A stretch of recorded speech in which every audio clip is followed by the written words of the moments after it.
தமிழ்நாடு சௌராஷ்டிரா அரசியல் எழுச்சி மாநாட்டினுடைய தலைவர் நம்முடைய முன்னாள்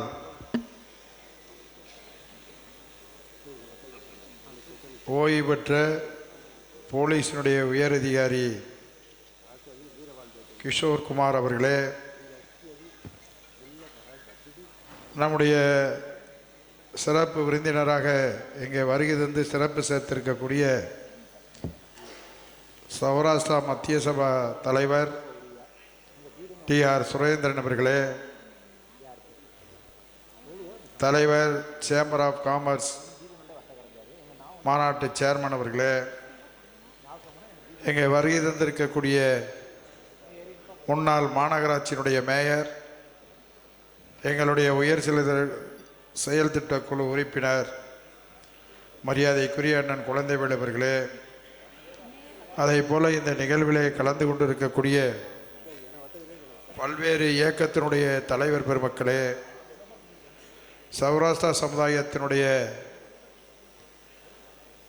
பெரும் தலைவர்களே, முக்கியஸ்தர்களே, அதை போல இந்த நிகழ்விலே கலந்து கொண்டிருக்கக்கூடிய எங்களுடைய இயக்கத்தினுடைய அருமை தம்பிகள் ஆனந்த் அவர்களே, திலீபன் சக்கரவர்த்தி அவர்களே, குமரன் அவர்களே, கணேசன் அவர்களே, அதே போல நம்முடைய பகுதியில் இருக்கக்கூடிய இங்கே வருகை தந்திருக்கக்கூடிய என் அருமை சகோதரர்களே, சகோதரிகளே, அதே போல நம்முடைய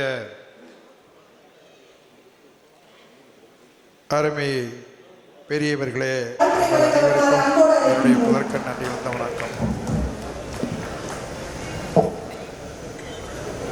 எனக்கு முன்னால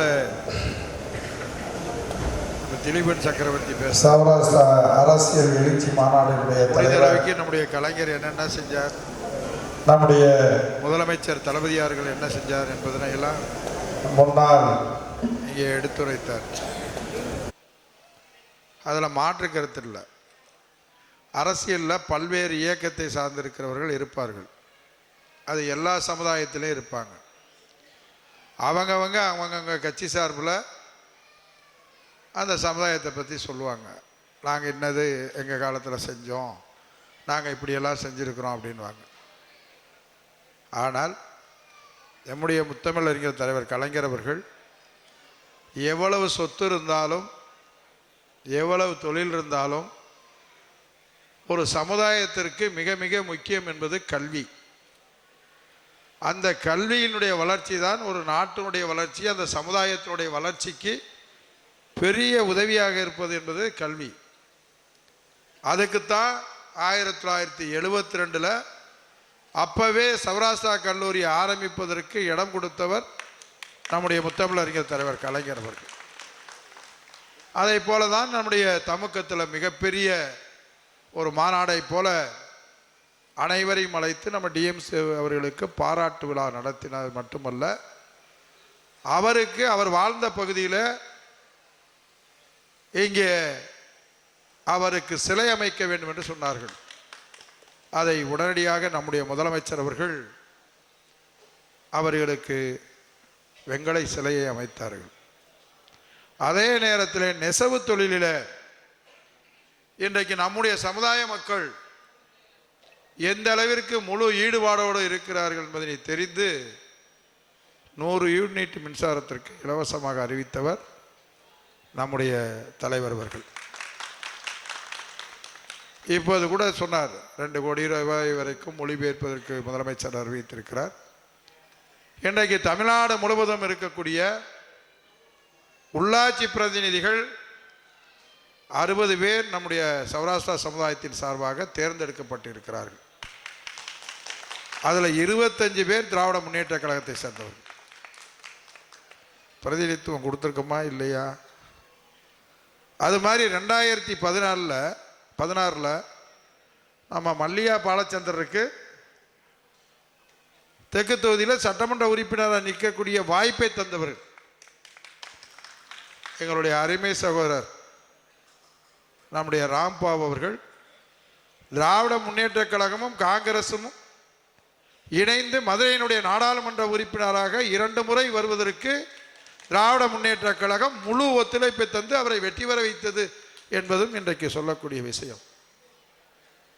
அதை போலதான் இன்றைக்கு நம்முடைய சமுதாய மக்கள் என்னுடைய தொகுதியில் அந்த வண்டியூர் முழுக்க அது சக்கிமங்கலமாக இருந்தாலும் அதை போல காதக்கிணறாக இருந்தாலும் சிட்டப்பட்டியாக இருந்தாலும் சத்திர தொண்டமட்டியாக இருந்தாலும் இதில் பகுதியெல்லாம் சேர்த்து 10,000 பேர் இருக்காங்க. நான் 2016 முதல்ல வண்டியூருக்கு போனேன். இங்கே இருக்க குமரனும் அந்த பாவும் சேர்ந்து பல ஆண்டுகளாக எங்கள் முருகன் கோயில் கட்டாமல் இருக்கு, அதை நீங்கள் கட்டி கொடுத்து கும்பாபிஷேகம் வைக்கணும்னு சொன்னாங்க. அப்போ நான் போய் அவங்க கூட்டம் போட்டிருந்தாங்க. அங்கே ஏறத்தாழ 25 சங்கம் இருக்குதுன்னு நினைக்கிறேன். ஒவ்வொரு இதுலேயும் அந்த கோயில்களுடைய வளர்ச்சி, அந்த கமிட்டி, அந்த சமுதாய வளர்ச்சிக்கு பல்வேறு சங்கம் இருக்காங்க. அப்போ என்னை கூப்பிட்டோன்னே நம்ம மக்கள் சொன்னது, திமுக காரங்க முதல்ல சாமி கும்பிடுவீங்களான்னு கேட்டாங்க. என்ன இப்படி சொல்கிறீங்க? சாமி கும்பிடுவது அவர்களுடைய சொந்த விருப்பம். சாமி கும்பிட மாட்டோம்னு எங்கள் முதலமைச்சர் சொல்லலை. அதில் சில தவறுகள் நடக்கிறதா சொல்லியிருப்பார் ஒழிய நான் பண்ணி தரேன்னு சொன்னேன். முதல்ல ஒரு சிறிய தொகை சொன்னாங்க, அப்புறம் ஒன்று சொன்னாங்க, அப்புறம் ஒன்று சொல்லி அந்த கோயிலை முழுமையாக கட்டி கொடுத்தார். கட்டி கொடுத்து கும்பாபிஷேகம் வைக்கிற போது அன்றைக்கு ஆட்சி பொறுப்பில் இருந்தது அதிமுக. அந்த தொகுதியினுடைய சட்டமன்ற உறுப்பினர் என்னுடைய அருமை சகோதரர் அதிமுக சட்டமன்ற உறுப்பினர் தமிழரசன். அப்ப அந்த கும்பாபிஷேகம் தேதியை முடிவு பண்ணி அதற்கு தலைமையேற்று அந்த கும்பாபிஷேகம் நடத்துறது என் பேரை போட்டிருந்தாங்க. அதுக்கு ஏறத்தாழ பெண்கள் தனியாக ஆண்களுக்கு தனியாக அந்த கும்பாபிஷேக நிகழ்ச்சிக்கு ஒரு 10,000 பேரை நாங்கள் அழைப்பதாக முடிவு செய்து விட்டோம். ஏன் இதை சொல்ல வரேன்னா, எல்லாரும் வெளியே இருந்து பார்க்கறது மாதிரி இந்த சௌராஷ்டிரா சமுதாய மக்கள் அல்ல. அப்போ நீ இன்னைக்கு இருக்கக்கூடிய அரசை எங்கள் தலைமையில தான் கும்பாபிஷேகம் வைக்க வேண்டும் என்று சொன்னார்கள். அந்த கோயிலுடைய வளர்ச்சி, மக்கள் சொன்னார்கள், இல்லை என்றால் அந்த கோயிலை அரசியலை சேர்த்து விட வேண்டும் என்று சொன்னாலும் அங்க இருக்கக்கூடிய ஒட்டுமொத்த மக்களும் நீங்க கோயிலை கட்டித்தரல, கோயிலை கட்டி கொடுத்தவர் அவரு, அப்படி ஒரு நிலைமை நீ சேர்த்தா சேர்த்துக்க, அவர் தான் கும்பாபிஷேகத்தை நடத்துவோம்னு ஒரு வீரத்தோடு தைரியத்தோட சொன்ன மக்கள் சௌராஷ்டிரா மக்கள். அதை கடைசியில் என் தலைமையில் கும்பாபிஷேகம் நடந்து அங்கே இருக்கக்கூடிய 10,000 பேரை அழைத்து கும்பாபிஷேகம் இருக்கிற போது அன்னைக்கு ராஜன் அதிமுகவினுடைய மாமன்ற உறுப்பினராக இருந்தார். அவரும் அவர் துணைவியாரும் என்னோடு இருந்து கடைசி வரை இருந்து அந்த கும்பாபிஷேகம் நடத்தினோம். இன்றைக்கு அந்த பகுதி மிக மிக பின்தங்கிய பகுதியாக பல ஆண்டு காலம் மக்கள் வாழக்கூட தகுதி இல்லாத பகுதியாக அந்த பகுதி இருந்தது. நான் அன்றைக்கு அவர்களோட ஆதரவோடு வருகிற போது இதை ஏன் சொல்கிறேன் என்று தயவு செய்து யாரும் தப்பா நினைச்சுக்கிறாங்க. நான் முதல்ல 2010 நினைக்கும் போது அப்படி எண்ணி பார்க்குற மாதிரி தான் ஓட்டு போட்டிருப்பாங்க. அதற்கு தொடர்பு இல்லை. அவர்கள் புரிதல் எங்களுக்கும் அவர்களுக்கும் அந்த நேரத்தில் புரிதல் இல்லாத போது 2016 நான் நிற்கிற போது அந்த கும்பாபிஷேக நிகழ்ச்சி அந்த மக்களோடு மக்களாகிற போது சமநிலைக்கு வந்தேன். அந்த சமநிலையில் யார் செய்கிறார்கள் என்று சொல்லுகிற போது 2016 நான் சட்டமன்ற உறுப்பினராக தேர்ந்தெடுக்கப்பட்ட போது சொன்னேன், என்னுடைய லட்சியம் இந்த மக்கள் வாழக்கூடிய பகுதியாக எல்லோருக்கும் எல்லாம் இருக்கக்கூடிய பகுதியாக நான் மாற்றுவேன். அதற்கு பாதாள சாக்கடையை வண்டியூர் மக்களுக்காக என் தொகுதியிலே மாநகராட்சியை இணைக்கக்கூடிய அத்தனை பகுதிகளிலும் கொண்டு வருகிற போது வண்டியூர் பகுதி முழுமையாக முதல்நிலை பெறும் என்று சொல்லி அன்றைக்கு வாக்குறுதியை தந்து இன்றைக்கு நிறைவேற்றி தந்திருக்கிறது திராவிட முன்னேற்ற கழகம். இன்றைக்கு அந்த மக்கள் 2021 நான் இருக்கிற போது அதிகப்படியான வாக்கை அளித்தார்கள் என்பதிலே நன்றி உணர்வோடு இந்த இடத்துல நான் சொல்லிக் கொள்கிறேன். இதையெல்லாம் சொல்வதற்கு காரணம், யாரெல்லாம் தனிப்பட்ட முறையில் இருக்கக்கூடிய கருத்து வேறுபாடுகள், சில பகைகளிலே, சில தனிப்பட்ட உறவுகளிலே சில தவறுகள் நடந்திருக்கலாம்.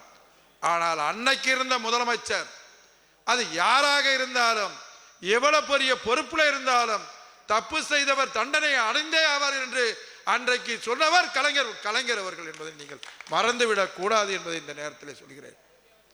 எனவே இன்றைக்கு எதையெல்லாம் சொல்லி வாக்கு வாங்கியிருக்கலாம், ஆனால் இன்றைக்கு இந்த மக்கள் யார் நன்மை செய்கிறார்கள், யார் நம்மளுக்காக உழைக்கிறார்கள், எந்தெந்த பகுதியில் என்னென்ன செய்து கொடுத்திருக்கிறார் என்பதனை சிந்தித்து செயல்படக்கூடிய மக்களாக, இன்றைக்கு எதற்கும் அப்பாற்பட்டு, இயக்கத்தில் இருக்கிறதற்கு அப்பாற்பட்டு கூட தனக்கு நன்மை செய்யக்கூடிய மக்களை கண்டறிந்து அவர்களுக்கு வாக்களிக்கக்கூடிய மக்கள், தேர்வு செய்யக்கூடிய மக்கள் தான் நம்முடைய சௌராஷ்டிரா மக்கள் என்பதை இந்த நேரத்தில் நான் பெருமையோடு சொல்லிக் கொள்கிறேன். இப்படி இந்த தம்பி நம்முடைய திலீபன் சக்கரவர்த்தி சொன்னதை போல பல நேரங்களில், பல சூழ்நிலைகளில் நம்முடைய முத்தமிழறிஞர் தலைவர் கலைஞராக இருந்தாலும் சரி, இன்றைக்கு இருக்கக்கூடிய நம்முடைய முதலமைச்சராக இருந்தாலும் சரி, தளபதியார் அவர்கள் சிறுபான்மை சமுதாய மக்கள் மட்டுமல்ல, நம்முடைய சௌராஷ்டிரா மக்களுக்கும் பொருளாதாரத்தில் உயர வேண்டும் என்பதற்காக அவர்கள் உணர்வுகளை இன்றைக்கு மதிக்கக்கூடிய மக்களாக இருக்கிறார். நான் கூட எங்களுடைய முதலமைச்சர்களிடத்தில் நான் சொல்லியிருக்கிறேன், மீன்பிடிக்கக்கூடிய பல நேரங்களில், பல சூழ்நிலைகளில் அவர்களுக்கு நிவாரணம் வழங்கி நம்முடைய முத்தமிழறிஞர் தலைவர் கலைஞராக இருந்தாலும் சரி, சௌராஷ்டிரா மக்கள் நம்முடைய முதலமைச்சராக நம்முடைய செய்கிற போது மழை வந்தால் அது பாதிக்கப்பட இருக்கிறார்கள். அவர்களுக்கு மழை காலத்தில் நீங்கள் நிவாரணம் வழங்க வேண்டும் என்று சொல்லி இருக்கிறோம். நிச்சயமாக அந்த கோரிக்கையை வலியுறுத்தி முதலமைச்சரிடத்திலே கேட்போம் என்ற இந்த செய்தியை இந்த நேரத்தில் உங்களிடத்தில் தெரிவித்துக் கொள்கிறேன். அதே போல எங்களுடைய வண்டியூர் பகுதியுடைய மக்கள் பாவு செய்வதற்காக நிரந்தரமாக ஒரு செட்டு வேண்டும் என்று கேட்டிருக்கிறார்கள். அதற்கான முயற்சியை எடுத்துக்கொண்டு இருக்கிறோம்.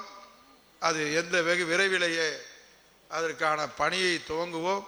நிச்சயமாக எங்களுடைய முதலமைச்சரும் நாங்களும் அவர்களுக்கு பாதுகாவலனாக, அவர்களில் ஒருவராக இருந்து எந்தெந்த வழியிலே அவர்கள் பொருளாதாரம் உயர்வதற்கும் அரசியலிலே உயர்வதற்கு எல்லா வகையிலையும் உறுதுணையாக திராவிட முன்னேற்ற கழகம் இருக்கும் என்று சொல்லி நிறைவு செய்கிறேன். நன்றி, வணக்கம். சாதனைக்கு சரித்திரம்